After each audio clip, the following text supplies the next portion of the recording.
నెల్లూరులో AP CM Chandrababu Naidu మాట్లాడుతున్నారు. ఇప్పుడు అలా చూద్దాం. పాత రోజులు మర్చిపోండి, గేట్లు చూసుకోండి, అప్రాన్ చూసుకోండి, సెన్సిటివ్ ఏరియాలు చూసుకోండి.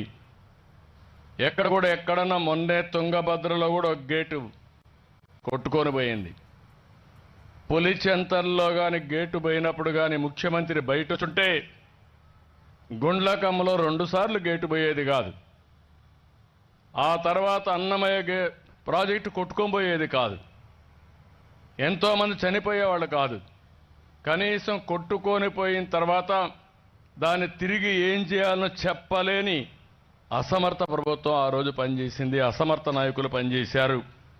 అది చాలా బాధ అని చెప్పి కూడా నేను మీకు తెలియజేస్తున్నా. ఈరోజు నేను అందుకని దీని మీద దృష్టి పెడతాం. దృష్టి పెట్టడమే కాదు, ఒక్క విషయం మీరు గుర్తుపెట్టుకోవాల్సింది, ఈ ముఖ్యమంత్రి ఎలాంటి వాడంటే సర్వే రాళ్లపైన బొమ్మలకు 700 కోట్లు ఖర్చు పెట్టేశాడు. సర్వే రాళ్ళు ఎవడడిగా నిన్ను సర్వే రాయి, సర్వే చేసి మెయిన్ సర్వే నెంబర్ మీకు తెలుసు. సబ్ సర్వేలన్నీ కూడా సబ్ డివిజన్ జరుగుతూనే ఉంటాయి. కొన్నప్పుడు అమ్మినప్పుడు సబ్ డివిజన్స్ అన్నీ జరుగుతాయి. దీనికి 700 కోట్ల రూపాయలు ఖర్చు పెట్టి అది కూడా గెలాక్సీ గ్రనైట్ లాంటి గ్రనైట్ వేస్తున్నాడు. అంటే ఎంత బాధ్యత ఉందో దీన్ని బట్టి మీరు అర్థం చేసుకోవాలి. ఇంకో పక్క ఆయన పేపర్కే ప్రకటనలోనే 403 కోట్లు ఇచ్చుకున్నారు. అంటే కనీసం ఆ డబ్బులు ఖర్చు పెట్టుంటే దాంట్లో 200 ఖర్చు పెట్టుంటే సోమశిల అప్రన్ కానీ గేట్లు కానీ పర్ఫెక్ట్గా పూర్తి అయిపోయేటివి. అది కూడా ఖర్చు పెట్టలేకపోయాడు. రిషికొండ 500 కోట్ల రూపాయలు కట్టి ప్యాలెస్ కట్టారు, కొండ కొట్టేసి. ఇప్పుడు మాకు అర్థం కాలే ఏం చేయాలి ఆ బిల్డింగ్. అది ఒక పెద్ద వైట్ ఎలిఫెంట్. అది అందరిని అడుగుతున్నా ఏం చేద్దాం చెప్పమని. అంటే 500 కోట్లు ఖర్చు పెట్టి ఒక కొండ కొట్టేసి సప్త ఋషులు అప్పుడెప్పుడో పూజ చేసేవాళ్ళని ఆడంతా కూడా యజ్ఞాలు అదే మరి మెడిటేషన్ చేసే ఇక్కడ ఇలాంటి పనులు చేసే పరిస్థితికి వచ్చారు.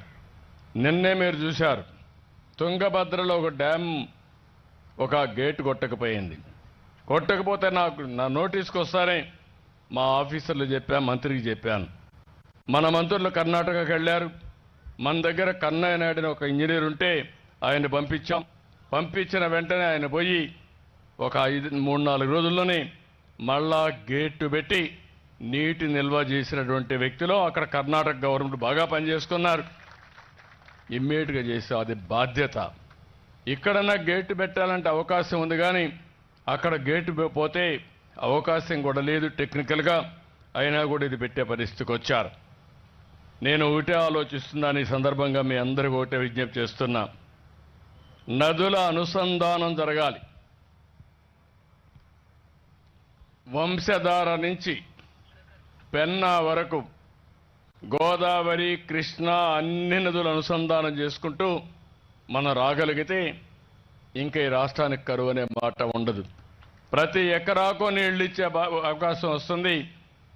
రెండో పక్కన ఇండస్ట్రీకి ఎంత కావాలని నీళ్లు ఇచ్చే అవకాశం వస్తుంది.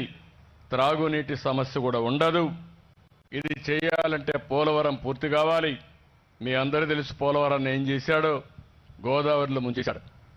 ఆ రోజు తెలుగుదేశం పార్టీ అధికారంలో ఉంటే గోదావరి పోలవరం ప్రాజెక్టు 2021 పూర్తి చేసేవాళ్ళం. 2021కి ప్రాజెక్టు పూర్తయి ఉంటే అంత పట్టసీమ ద్వారా లిఫ్ట్ ఇరిగేషన్ ద్వారా కృష్ణా గోదావరి 2 నదులు కలిపాం. ఆ తర్వాత నేను ఆలోచించింది నేరుగా ఇంకొక కాలువ తీసుకుని నాగార్జునసాగర్ రైట్ మెయిన్ కెనాల్గా నీళ్లు తీసుకొచ్చుంటే అక్కడ 150 టీఎంసీ నీళ్లు శ్రీశైలం నుంచి రానియకుండా ఆ నీళ్లను ఇక్కడ వాడుకుని అక్కడి నుంచి నేరుగా రాయలసీమకు నీళ్లు ఇస్తే సోమశిల వరకు 4 రాయలసీమ జిల్లాలు, నెల్లూరు జిల్లా, పార్ట్ ఆఫ్ ప్రకాశం జిల్లా నీళ్లు మనకు వస్తాయి. అలాంటి ప్రణాళిక మనం తయారు చేసుకున్నాం. అదే మరి పూండికి మీరు ఒక్కసారి గుర్తుపెట్టుకోవాలి చరిత్ర. ఆ రోజు ఎన్టీ రామారావు గారిని అడిగారు, ఇందిరాగాంధీ మహారాష్ట్ర, కర్ణాటక, తమిళనాడు, ఆంధ్ర కలిసి తమిళనాడుకు నీళ్లు ఇవ్వాలంటే ఎన్టీ రామారావు గారు చెప్పిన విషయం రాయలసీమ కరువు ప్రాంతం, పైపులు లోపల తీసుకుపోతే నేను ఒప్పుకోను. కాలువల ద్వారా నీళ్లు తీసుకెళ్ళాలి. ఇక్కడ భూమి తడిచిన తర్వాతనే చెన్నై వాసులకు నీళ్లు ఇవ్వాలని చెప్పిన వ్యక్తి ఎన్టీ రామారావు గారు. ఆ రోజు ఆయన చొరవే మనకు నీళ్లు వచ్చాయి. ఆ విషయం మీరు గుర్తుపెట్టుకోవాల్సిన అవసరం ఉంది. తెలుగు గంగ వేరే దారిని కాకుండా సోమశిలకు రావాలి, కందలేరుకి వెళ్ళాలి, పూండికి వెళ్ళాలని నిర్ణయించిన వ్యక్తి, ఒక విజనరీ నందమూరి తారక రామారావు గారని చెప్పి కూడా నేను మీకు తెలియజేస్తున్నా. అలాంటిది మనందరం కూడా గుర్తుపెట్టుకోవాల్సింది, ఇప్పుడు మీరందరూ గుర్తుపెట్టుకోవాల్సింది, దీన్ని మనం ఏ విధంగా ముందుకు తీసుకుపోవాల్సిన అవసరం ఉంది. ఇక్కడ మీ అందరిలో ఒక అవగాహన కోసం నేను ఇక్కడికి వచ్చాను.